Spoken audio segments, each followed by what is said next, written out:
Hi, Fernando. Welcome to LSAT Unplugged. Hi, Steve. Thanks for having me on. I appreciate it.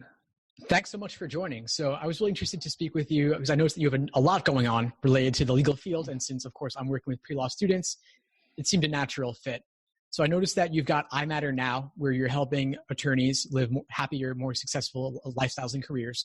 You've got the Attorney Heart podcast, and you've also got something focused on bar exam prep. Can you share a little bit about each of those and how they might be applicable to our listeners? Yeah, definitely. And thank you for having me on. I really appreciate it. I'm excited about just continuing to connect on our respective work and connecting and bridging that. I think the best way to start is just telling you a little bit about why I started I Matter Now. And I Matter Now is really an affirmation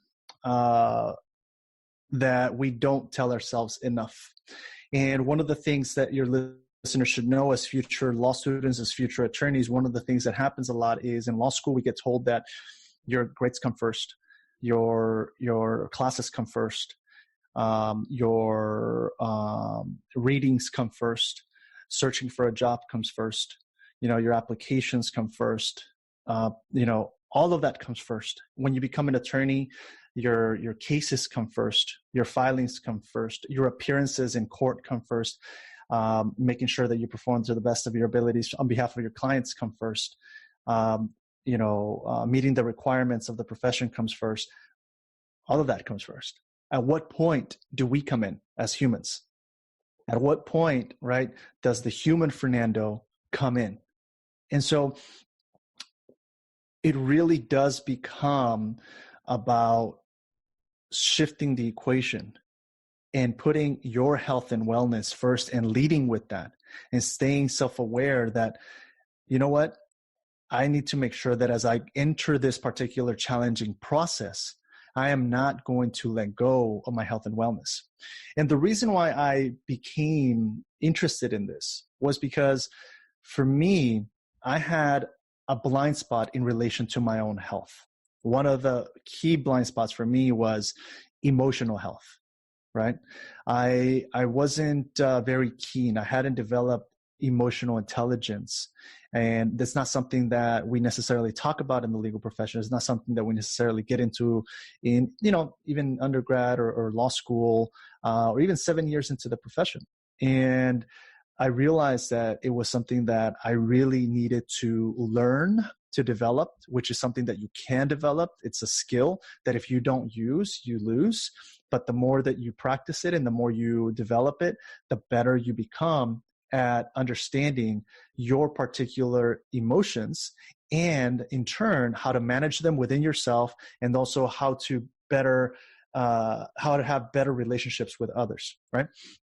And so knowing that I had this particular blind spot really helped me as an attorney. I started to do a lot of research on it. And I basically became my own first client. And I worked really hard on learning these skills, and I implemented them. And I have to tell you, the best years that I had as an attorney, they were when I implemented these skills related to emotional health and emotional intelligence. Because I would go into the courtroom and I was aware that I was stressed. I was aware that I was nervous. But I had developed a more positive dialogue in my own mind. Not one where it's like, oh my gosh, you're so stressed and you're not going to perform well. And everybody's going to, think that you look like a fool, et cetera, et cetera. That was the old thought process versus now it's like, okay, I'm a little stressed. I'm a little nervous.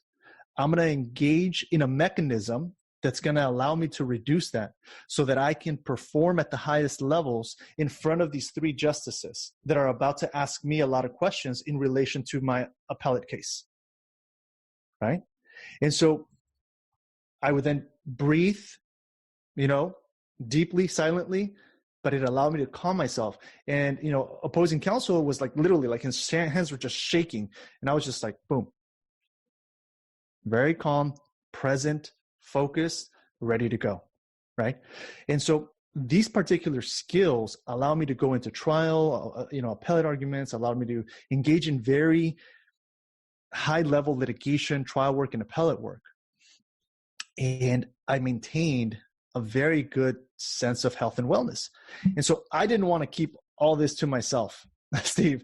I wanted to assist other colleagues that I saw were going through just some really stressful times. And I wanted to help them improve how they performed with an increased emphasis on wellness, right? And so it was, there was a lot of iterations, but I really liked, the emphasis of, you don't matter next year. You don't matter next month. You don't matter next week. You don't matter tomorrow. You matter today. You matter now, right? And so for me, it became really important to learn. And, I have in my logo a heart inside our mind, because that was the shift that I had to make. I became, when we study for the LSAT, when we study for our exams in law school, when we study for the bar, right? When we prepare for a trial, it's all very logic-based, right? There's a lot of logic involved. I mean, you know this from LSAT prep, but that reasoning is very, very, very highly emphasized in the legal profession. And that ends up turning off our heart. And as a result, we don't really harness enough of the power of our heart to really be able to become holistically healthy, holistically well. And then when we do become holistically healthy, you end up becoming much more empowered in whatever it is that you do, because you're taking care of the human you, which then allows you to then become a better attorney, right? And so before, what I was doing, I was leading with the professional identity that I had built for myself, and the human me was getting drowned out. And so I just switched it around. I was like, you know what? Let me take care of the human me. Let me take care of the Fernando as a person, right? Fernando's spirit. And then the attorney just ended up becoming better, because then I would notice, other like my clients getting stressed, right? I would notice, my clients having a tough time right before we'd go into the courtroom. And I was like, hey, how are you? How are you doing? It's okay to feel nervous, right? No shaming, no blaming, no guilty, no like, you can't be nervous right now before you go into it. Like, that's not going to work. You know what I mean? And it's really about that. In a lot of the high performance coaching that I do with my attorney clients, they're trial attorneys, they work in big law firms, they work in nonprofits. You name it, from all kinds of backgrounds. And what I wanted to do was also create a podcast where I bring in interviews, which you were on, and I'm so glad that you were, because you're also doing some really great work in relation to entering the legal profession, which is really important to put out there, and I love your message. And I wanted to make sure that we learn from each other, and in terms of how are we doing, one, and what are we doing to take care of ourselves or not doing, and so I've gotten to learn a lot from, I've interviewed all attorneys from all kinds of backgrounds, right? But it's definitely a theme that we all experience stress, and it's okay to experience stress, but there's different kinds of stress. There's a kind that gets you through a particular project, short-term project, and you got to study and you got to make it happen. And then, okay, you come off of it. But then there's the long-term, continuous, incessant, chronic stress that can become really unhealthy and counterproductive. You see? And so I ended up creating the podcast for purposes of that. And then I naturally flowed. I had taken the bar exam back in 2007, and it was the July 2007 bar exam, and I failed it. And I remember when I got the results in November, it was a very dark day for me. It was just, I felt a lot of shame, because I had studied so hard, and I was like, wait a minute, how come I didn't get this? I was studying 10, 11, 12 hours a day. That's what it takes, for like 2.5 months. And I didn't get this. I should have gotten it. And I ended up missing it by like 10 points. So it wasn't even that much. Yeah. It was just like, I don't know. I always had these what ifs, right? But I learned to let those go because I now realize that this was part of my journey, right? But at the time it was challenging, and I had to pick myself back up. I had to rely on the grit that I had used to get through law school, to take the bar exam the first time. I had to make sure that I looked at it as a positive, right? And try to shift my mindset.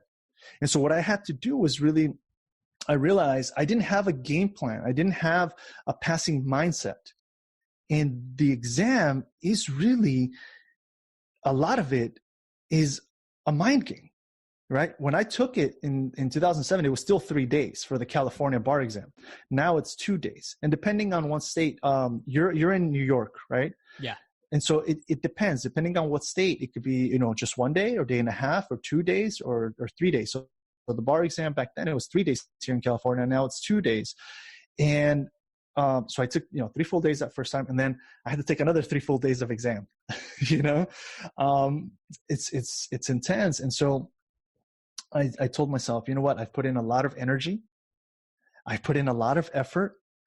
I've taken out a good amount of loans. I put in a lot of time. I can't give up now. I can't. I just can't. And I know that I can do it. If I was that close, I need to push through. And even if I hadn't been that close, I don't want to just stop now. I want to continue showing myself that I can. And so I will, and so I must. And so that's the mindset that I had to just shift. Does that make sense? Totally. And so the second time around, I created a game plan, and we talked a little bit about it on your episode of Attorney Heart, right? When you came on, when you help folks create a calendar, a day-by-day calendar. And so that's what I did for myself, and then I also had a plan in terms of like, okay, I got to make sure that I take care of me too. Like I can't go out and drink and then feel crappy the next day and not be able to put in a solid day work. So I made sure I started to eat cleaner. I took care of myself, like my health. And also for each part of the exam, right? The 3 parts, I had a plan of attack. I'll say, okay, this is how I'm going to attack this. This is how I'm going to attack that. That's how I'm going to attack that. I took it again in February, and in May I got the results and I passed. And I was super happy. My parents and my sister were there with me. And when I clicked it and I saw that this name appears on the pass list, because that's all it says. The previous time it says, this name does not appear on the pass list. And then when you pass, this name appears on the pass list. I was like, no bells and whistles, no confetti. No. It's just this name appears or this name does not appear. And it's like, it's that intense, So when I saw it, I just started crying. I was like super just excited and ready to get into the work that I had been wanting to do as an attorney. Right. And, coming from my background, coming from a low income immigrant background, where there were points in my family's life where we lived paycheck to paycheck, week to week.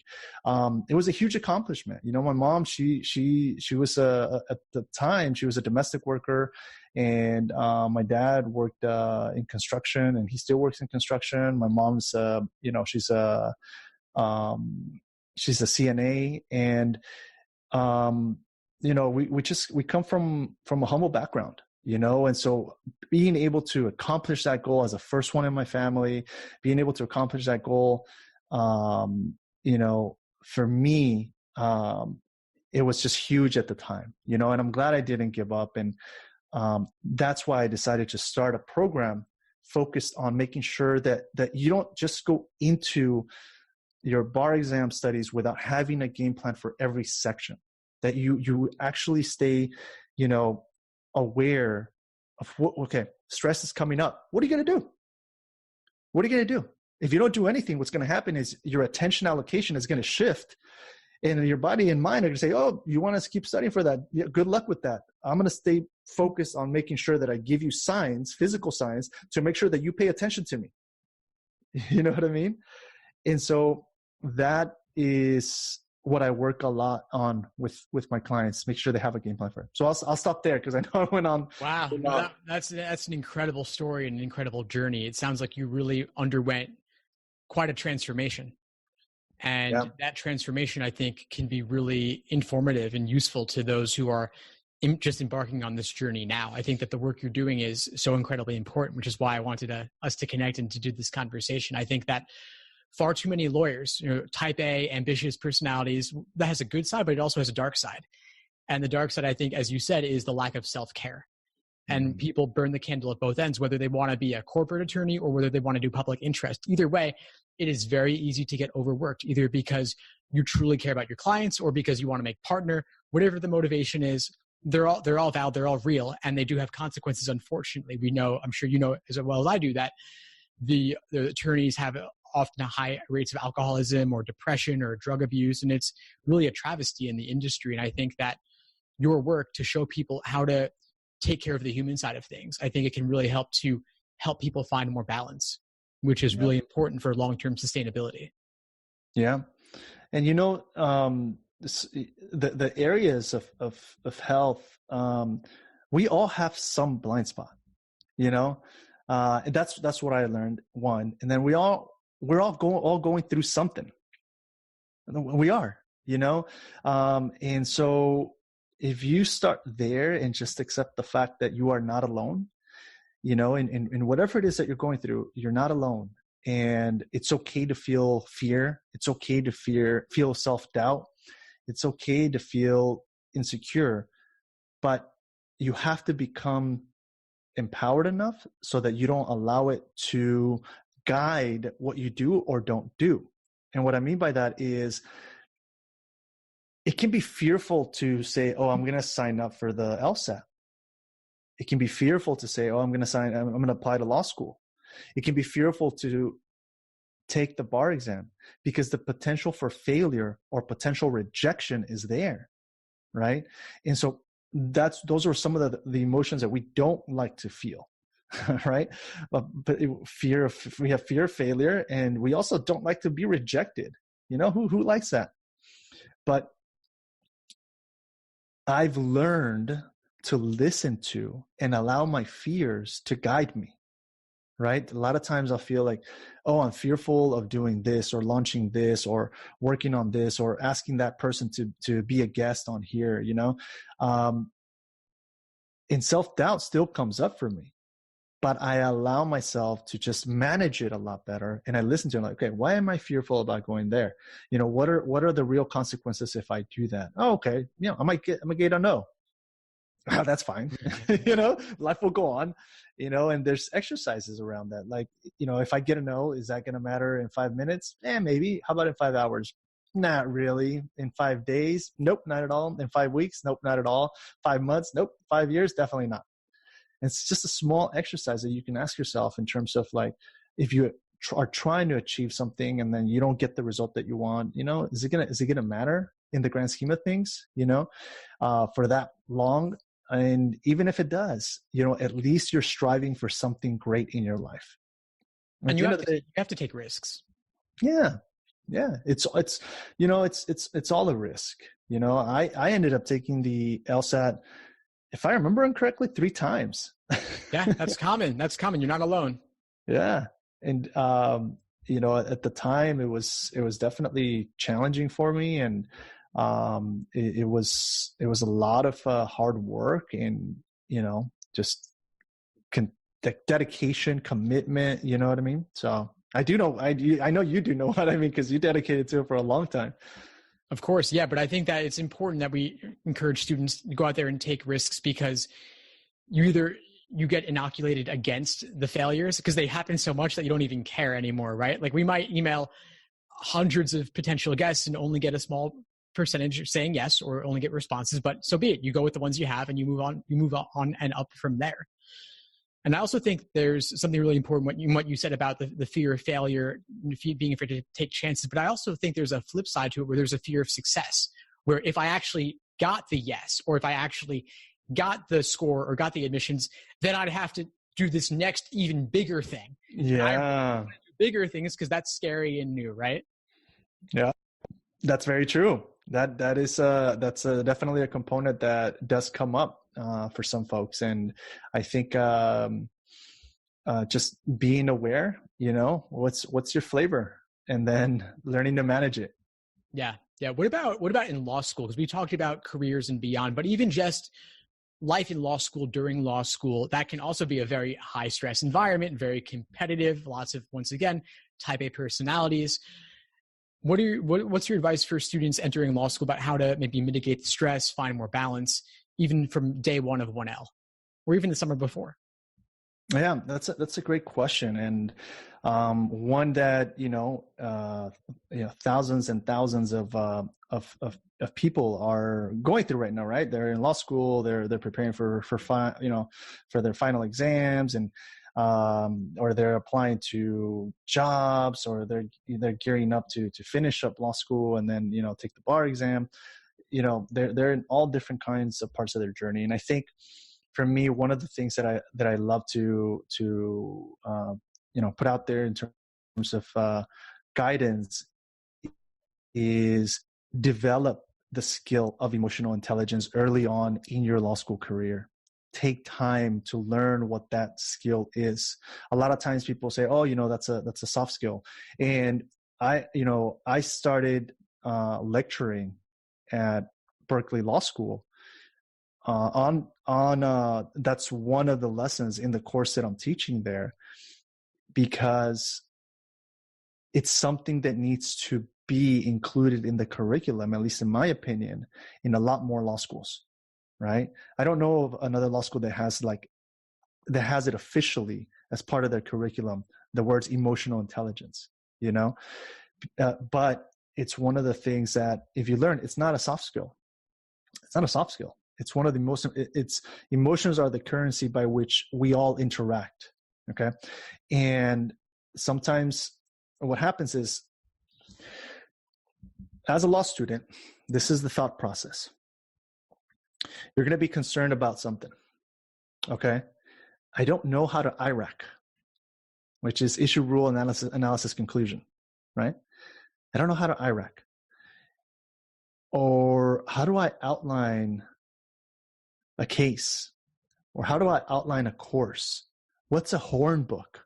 Oh man, everybody seems to have a horn book, but I don't know what that is. Oh my gosh, I might get called on through the Socratic method. That's never happened to me before, right? So there's all these kinds of concerns that happen in our minds, right? If there are recurring concerns, which a lot of times they are, because 95% of the thoughts that we have, of the 50 to 70,000 thoughts that we have throughout our day, are negative, and then 80 to 85% are recurring from the day before. So there's a huge carryover of negative thoughts day to day.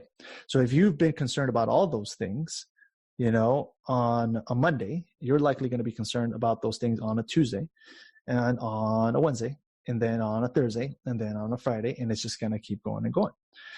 But by gaining self-awareness within the context of this emotional intelligence skill, right? By gaining self-awareness and capturing those concerns, then what you do is you stop the pattern of thought, and instead you figure out a way of finding a solution for it. And I'll tell you a little bit about what some strategies are to find the solution, but let me just take you through the thought pattern. So if you allow a concern to continue for a long period of time, it's going to become a worry, right? And a worry, if you allow it to continue for a long period of time, it's going to become a stressor. Stressor for a long period of time, short period, it can help you. It can help you get it done. But for a long period of time, it's going to create anxiety. Then if you feel anxiety and stress for a long period of time, you're going to feel overwhelmed, right? And then feeling overwhelmed for a long period of time, and I have worked with some clients that have been there, will lead to hopelessness and helplessness. And unfortunately, the next step after that can potentially be suicide. All right. Us as professionals in the legal profession, we tend to be type A personalities, like you mentioned. And so we feel that if we ask for help, that we are not good enough. We're supposed to be able to do this on our own. And that is just not the truth. That's not how it works. You are not going to be any less. You're not going to be, looked down upon if you ask for support, especially when it comes to your health, right? And so that's the thought process. And you're right. That is one of the reasons why we end up having some of the highest rates of alcohol use, drug, substance abuse, stress, anxiety, depression, and suicide, right? And so a lot has to start with those thought patterns, and then also understanding what emotions get created as a result of our thought pattern. Let me just ask you really quickly, Steve, like right now, what are some emotions that you're feeling? Calm, maybe? Yeah, calm, curious, alert. Yeah. You mentioned 3, like off the bat, right? Within like 2 seconds, you mentioned 3 emotions. In another 5 minutes, you're going to feel a different set of emotions. And we're feeling them throughout the day based on the information that we're receiving. But we don't pay a lot of attention to those emotions. If we do, then that's when we're able to catch a lot of those concerns, a lot of those worries, and then turn things around, right? Okay, so everybody's talking about Hornbrook's. I don't know what Hornbrook's. I don't know who to ask. I'm kind of concerned about that. I'm getting worried because it's like middle of the semester. Okay, well, it's becoming a worry. So first, write down what the exact worry is that you have. Just write it down and see it, And then 2, then ask yourself, is there something that you can do about it, right? If there is, then write down what are the things that you can do, right? And then 3, pick one of those 3 things that you wrote down to move forward with. Okay, I'm going to select option 3. And then the 4th part is, from that option that you selected, what's one step that you're going to take, one small step every day to move that option that you selected forward. And so then it moves you from a place of thought to action. And when we start acting and we start making progress, then our attention shifts to getting that goal done. And we start feeling, okay, a little bit better. One of the more powerful things to counter stress, anxiety, which can, stress a lot of times, or fear even, right? We think of fear as the common saying is fight or flight, right? But a more common one is freeze. Mm-hmm. Fear a lot of times causes us to freeze, and that's procrastination. And the best way to counter that is to make small, smart, steady steps. Just progress a little bit per day. Does that make sense? Love it. Yeah. Thought to action. I think putting things into practice and getting yourself moving can help you break out of those loops or cycles that we so often fall into. And I've worked with clients that took the bar, that failed it several times, right? And it's hard to get back into it again. It's hard, because, like I have to do all this studying again. And so what I'm very sharp about is reading where the person is in terms of how much can you put in right now. And we can't start with like 50 questions, because where you are, where your mindset is, we need to ease into it. So let's start with 10 questions a day, 15 questions a day. And by the end, we're doing 80, 90, 100 a day, right? But we have to start slowly and ease into it to allow the mind, the body, the spirit to adjust. Yeah, it's a transition period, embarking on something new like exam prep. And I was really pleasantly surprised to learn that we're of like minds on this, that we both focus on helping students create study plans, game plans, breaking it down step by step to help them through their entire study journeys. Before we wrap up, could you just share a little bit about your bar exam offerings and the game plan that you offer students? Definitely. So one of the things that like I mentioned is really important before you go in is look, we don't all have the same level of comfort. The bar exam, there's 3 parts. The first one is MBEs, which are the multiple choice part. Then there's written essays. And then there's a 3rd part called the performance test, where you're literally given an assignment. It's like a mock assignment from a senior attorney or the head of a corporation. And you're given an assignment and you have 90 minutes to 3 hours to complete it. And you have to write a memorandum. Okay. The first two parts, the multiple choice and the essays, those require a lot of memorization of like 15, 16, 17 subjects. That's one of the things that makes it really intense, that you have to memorize a lot of information. The third part doesn't require any memorization. It just requires you to write effectively and write in a specific manner, right? Same thing with the essays. Issue, rule, analysis, conclusion. You have to write in that form, in that format, right? And so what I do is I help my clients have a plan of attack for each part of those, each part of the exam, right? And make sure that they know what to do. And if they know the law, how to, in the essays, express that clearly, right? And concisely, and then making sure that their analysis within the analysis portion of IRAC is clear, it's to the point, it's effective. And then also, what about when you don't know the rule or you don't know this question? There's going to be that situation. What's going to be your plan in terms of managing the stress under that? And what's going to be your plan of attack to that particular question? You have to know what you're going to do, because you don't have time to figure it out once you start really getting, into the study mode, and you don't have time to figure it out in the actual exam. It has to be instinctual, right? So just to give you an example, like for the multiple choice, the second time around, I didn't do this, but I had my predetermined question for those questions that I knew I wasn't going to know. And I didn't waste time. I was like, I read this 2 times. I absolutely have no idea. Here's my letter. C. Let's keep moving forward, because I have questions that I need to get right, and I have to keep things moving. And I'll come back to it at the end, because I was able to save some time. You know what I mean?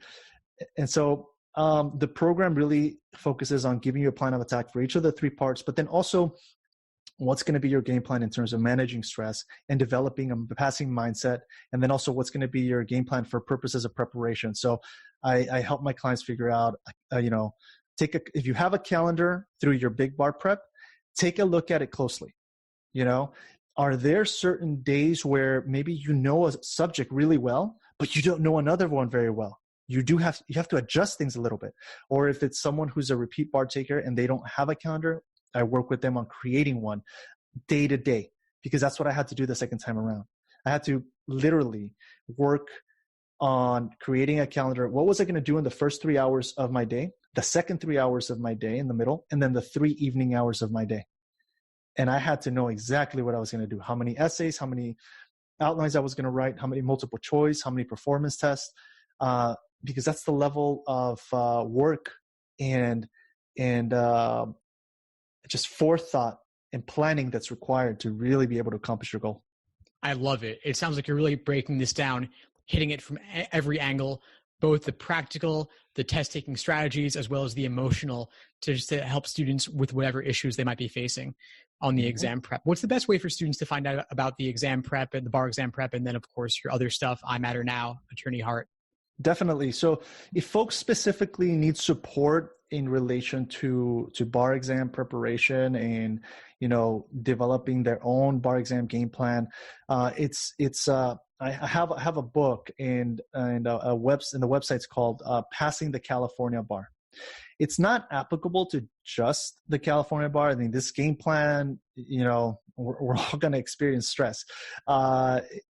It applies to any student taking an exam from any jurisdiction. And so it really is, holistic and broadly applicable to any bar exam taker. And so passingthecaliforniabar.com, and my email is passingthecaliforniabar@gmail.com. And then if you just want to reach out to me, as a future attorney, and you need some support, or you're in law school and you're like, I'm going through a tough time, I'm stressing out and I need that wellness support, right? The best email is my imatternow@gmail.com. So that's imatternow@gmail.com. And I did one T specifically because it's really it's an acronym, right? We learned IRAC in law school. I wanted to teach I Matter to professionals, right? So it's living with intention, living with motivation, living with authenticity. And then we have tips, exercises, and resources that we provide. And that's what it stands for. So, man, I love it. It's great. I'll make sure to include links in the description below this episode. Fernando, thank you so much for joining and sharing your advice for my audience today. I really appreciate you taking the time. Awesome, Steve. Thank you so much for having me on. I appreciate it, and keep up the great work. Thanks. You do the same. Be well.